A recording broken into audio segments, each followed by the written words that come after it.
பூரி ஜெகந்நாத் கோவில்ல நடந்த இந்த ஒரு சம்பவம், நெய்வேத்தியம் வச்சதுக்கப்புறம் பூசாரிகள் கையில தண்ணி எடுத்து சுவாமியோட முகம் தெரிகிறதா என்று பாப்பாங்க.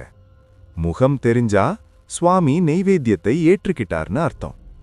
ஆனா 1890ல ஒரு நாள் நெய்வேத்தியம் வைத்த பிறகும் சுவாமியோட முகம் தண்ணியில தெரியல. பூசாரிகள் பயந்து போய் அரசனிடம் சொல்றாங்க. அரசன், இன்னைக்கு சாமிக்கு இது ருசியாக இல்லாம இருக்கலாம், இன்னும் ருசியா படையுங்கள் என்கிறார். பூசாரிகள் நிறைய வெரைட்டி செஞ்சு படைக்கிறாங்க. அப்பவும் முகம் தெரியல. இதயத்துல கலங்கி போன அரசன், சுவாமி நெய்வேத்தியம் ஏற்கும் வரைக்கும் நான் தண்ணி கூட குடிக்க மாட்டேன் என்று சபதம் எடுத்து கோவிலில் படுத்து தூங்குகிறார். அதுதான் அப்போது அதிசயம் நடக்குது. அரசன் கனவுல ஜெகந்நாதர் வர்றாரு. அரசே, இன்று ஒரு வயசான மூதாட்டி என்ன அன்போடு அழைத்தாங்க.